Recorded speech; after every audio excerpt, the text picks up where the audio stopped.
Hi there, Mr. Holcomb here with another episode of The Math Behind the Modules. This is Lesson 3, Arithmetic and Geometric Sequences. All right, for starters, before we even do anything, I'm going to explain the difference between an arithmetic and a geometric sequence. Here is the graph, or here are two graphs of arithmetic sequences. So if you notice something about them, what do you notice about them? Okay, so this is the y-axis, this is the x-axis, and when they were graphed, it looks like they are forming a straight line. Okay, straight line, even though I'm not drawing straight lines, but that's what they look like, straight line. Okay, so an arithmetic sequence is also called a linear sequence because when you graph them, they look like lines. And now geometric sequences look like this. This is a geometric sequence. So, as you can see, we can draw a line between 2 points. That would be a straight line, but if I continued in that direction, it's no longer a line. But if we go here and then there, it looks like it's curving up and it goes faster. Okay, so this is a geometric sequence. So linear or arithmetic sequences form what appear to be a straight line, and geometric sequences get larger, quicker, faster. Okay, so they are not linear. Their rate of change increases, if you will. Okay, so that's the difference between the two. So now it says, think of a real world problem of an arithmetic or a geometric sequence and describe it and write its formula. Okay, so one example for an arithmetic sequence, something that changes the same amount each time.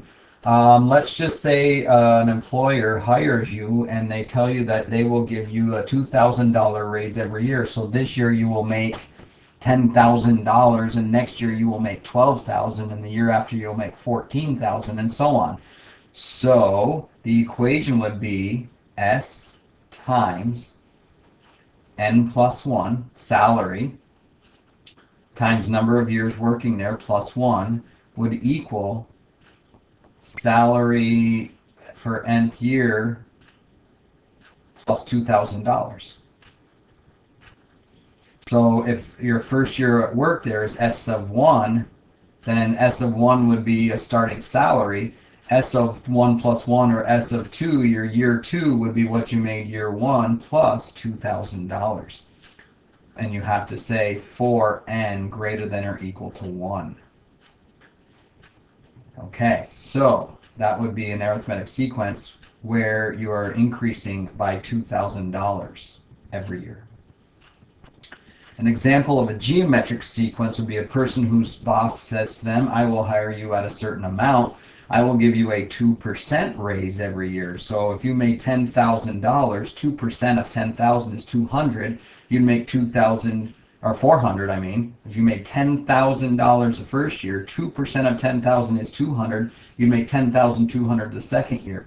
Then you take 2% of 10,200, which would be $204, and so then you'd make 10,404 in the third year, and so on and so on.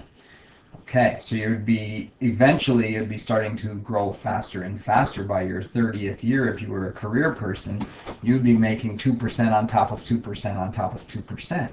And the equation for that would be S of n plus 1, which means the year following the first year or any consecutive year, would equal 1.02, which is 102% of the prior year's income. For n greater than or equal to 1. For some initial salary, S of 1. Okay, for any initial salary, S of 1. All right, exercise 3.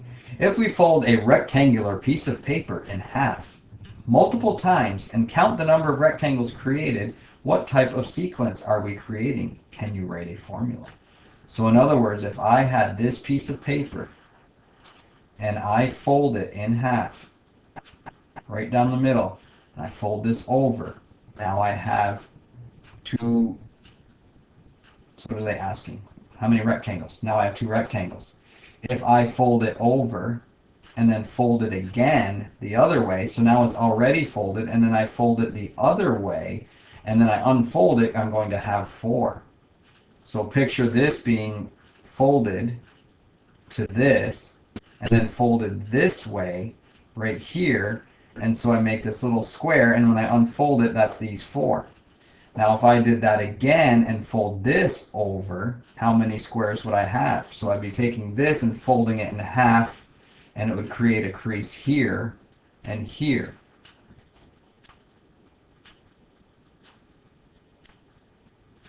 So now there are 8 rectangles. So I went from 1, folding it once would make 2 rectangles, folding it 3 times made 4 rectangles, folding it 4 times made 8.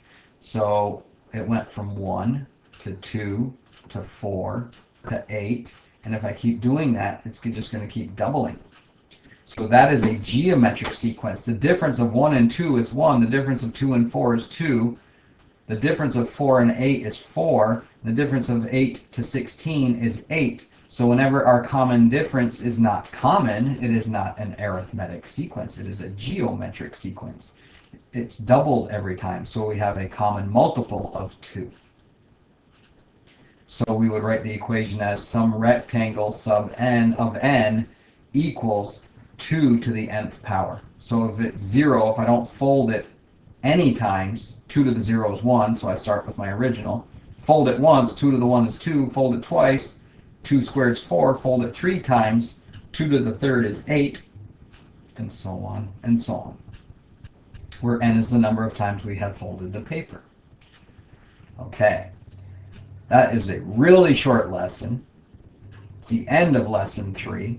Review the lesson summary of arithmetic and geometric sequences, and go to your problem set.